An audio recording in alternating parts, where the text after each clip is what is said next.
Hi, my name's Traci Good from eSafety Training. I'm an online safety consultant. I work mainly with schools, so teachers, students and parents around all areas of keeping children safe online.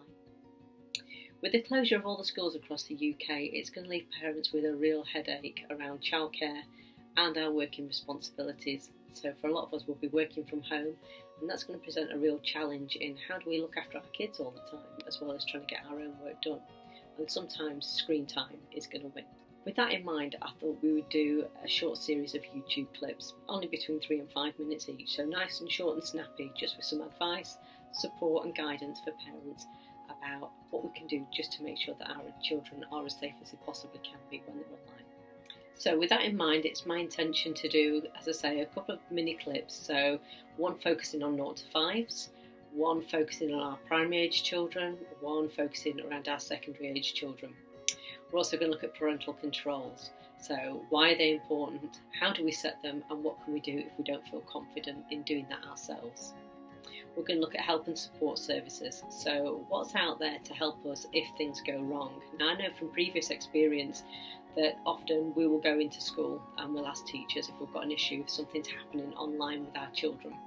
As that avenue is going to be closed to us because the schools are going to be shut, where else do we go to? And the great news is there's some amazing support services here in the UK that we can tap into. I will leave links to those support services at the bottom of this clip, so please feel free to check those out. We're also going to look at keeping in touch. So while people are self-isolating or if people are social distancing, how do we make sure that we stay in contact with our loved ones? Now, I know more than anyone how difficult it is trying to tell your parents, trying to teach them how to download Messenger so they can video chat with you. It's not the easiest thing in the world, and that's when you've got your dad sat next to you. When you're trying to do this over the phone, because I haven't already got video messaging set up, it's even more difficult. But we're going to look at putting together a really simple guide, and then that way our kids and us as parents, we can keep in touch with people that are self-isolating or don't happen to be around at this point in time. That's going to be a really positive thing for the mental health and well-being of all those around us. I would also like to ask you, my viewers, to give me suggestions about other things that you'd like to see covered.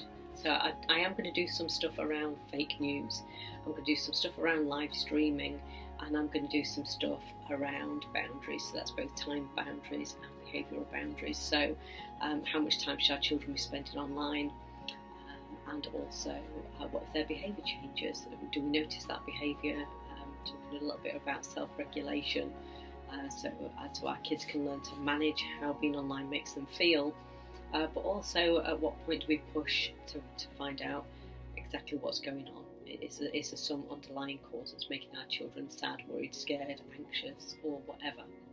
That said, I don't want these to be scary YouTube videos. For me, the internet is a really, really positive space. And I always tend to compare it to the Trafford Centre. The Trafford Centre is not a dangerous place, but depending on who else is there when I'm there and how I interact with those people will make it more or less risky. So it's about keeping that risk in its place, but also making sure, as I said earlier, that we do everything that we can as parents to keep our children safe online.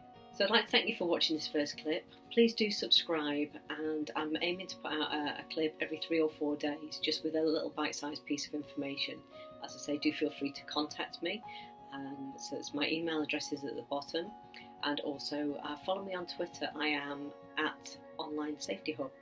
I'm more than happy to answer any questions or queries that you've got on there too. So until next time, thank you very much, stay safe, keep well, and I look forward to speaking to you again soon.